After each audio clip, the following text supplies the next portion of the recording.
Olá, pessoal! Nesse vídeo eu vou trabalhar com vocês como que a gente faz fatoração de funções. Então, no caso do nosso exemplo, a gente precisava fatorar a função f, x ao cubo mais x quadrado mais x mais 1, né? E a gente sabe que menos 1 é uma raiz dessa função. Então, como é que a gente usa a regra de Brio-Ruffini para fazer a fatoração dessa função?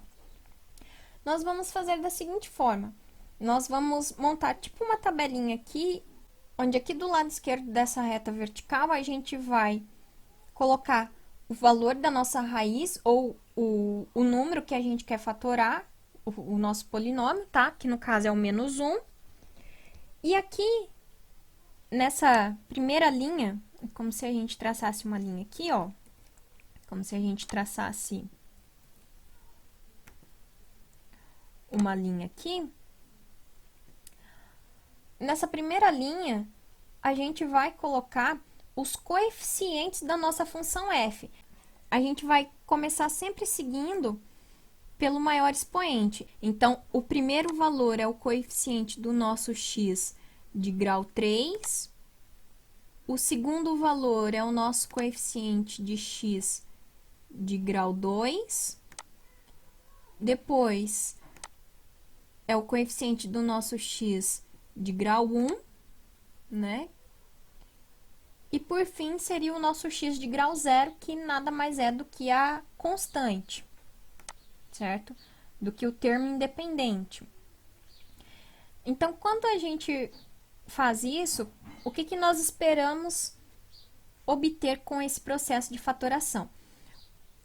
Quando nós fatoramos, o primeiro elemento que vai aparecer aqui embaixo, agora separando por colunas, se nós separarmos aqui por colunas, o primeiro valor que vai aparecer aqui embaixo vai ser o coeficiente do x de grau 2. Então, quando nós fatoramos, o x que está aqui em cima, ele vai perder 1 grau. Ele vai perder uma unidade no valor do grau. Então, se aqui é grau 3, aqui eu vou ter o coeficiente do x de grau 2. Se aqui é o x de grau 2, aqui eu vou ter o x de grau 1. Se aqui é o x de grau 1, aqui eu vou ter o termo independente, né, que é uma constante. E aqui, no caso da constante, aqui eu teria o resto da divisão do polinômio.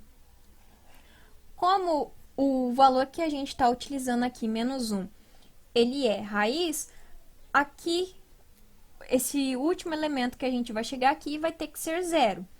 Porque se ele é raiz, a nossa divisão de polinômios, ela é exata, tá? Então, só para a gente entender, de uma forma geral, o que a gente tem. O que a gente vai obter. Tá, e agora, como é que eu faço essa fatoração usando esse método? Então, o primeiro passo é o seguinte.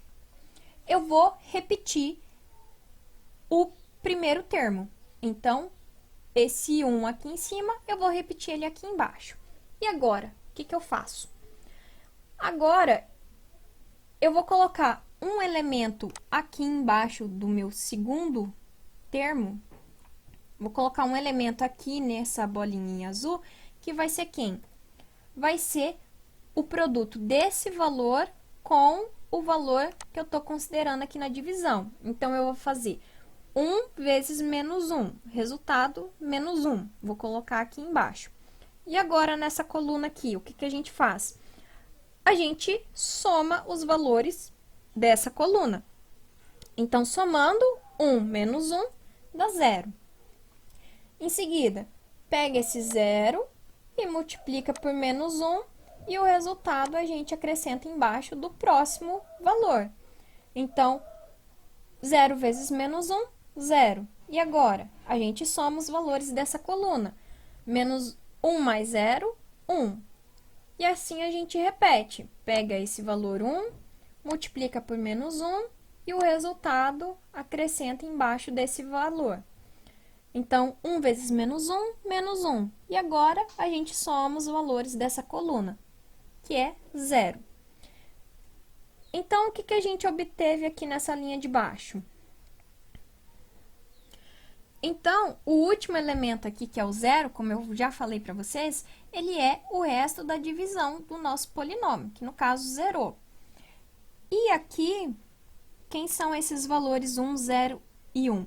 Esses valores aqui são os coeficientes do nosso polinômio P. Então, o 1 é o coeficiente do nosso x², o 0 é o coeficiente do nosso x, e esse 1 é o termo independente. Então, no caso, como esse coeficiente aqui é zero, a gente pode ignorar esse termo aqui na hora que a gente escreve a nossa função p. Então, nós podemos simplesmente escrever p como sendo x² mais 1.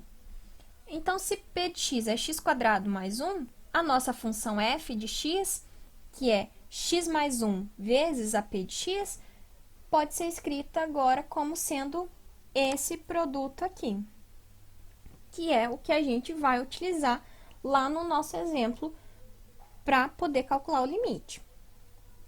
Então, nós vamos trocar a expressão da nossa função f por esse produto.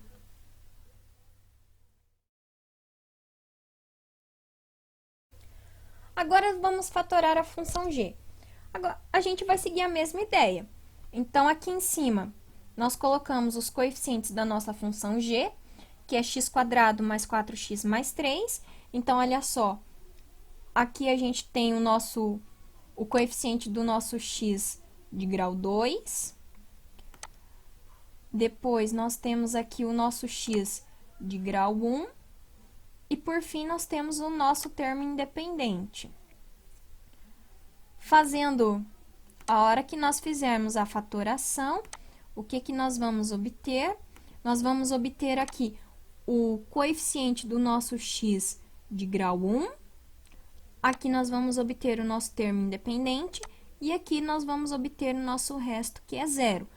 Toda vez que eu fatoro um polinômio, que o valor que eu estou utilizando aqui é a raiz, o resto tem que ser sempre zero.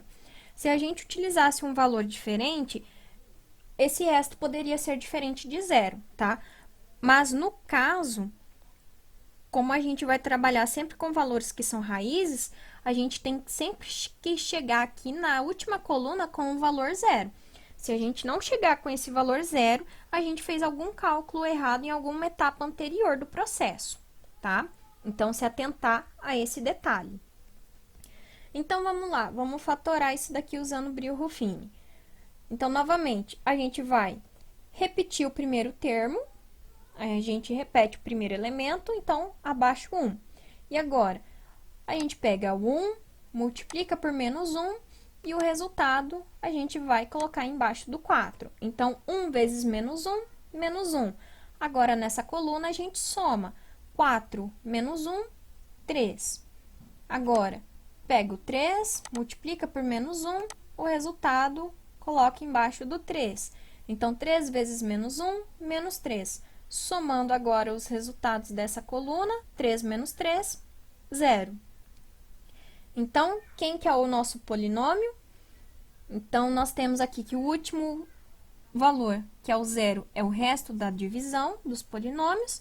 E nós temos aqui, então, que os coeficientes da nossa função Q é x mais 3. 1x mais 3. Então, nós podemos escrever a nossa função g como sendo x mais 1 vezes q de x, e q de x, por sua vez, é x mais 3. Então, esse produto é a forma fatorada da nossa função g. Então, espero que tenha ficado claro como é que a gente utiliza o processo de Brio-Ruffini. Se vocês tiverem alguma dúvida em como proceder usando aqui o processo de Brio-Ruffini para fazer a fatoração de polinômios, vocês podem entrar em contato comigo. Ok, pessoal? Até mais!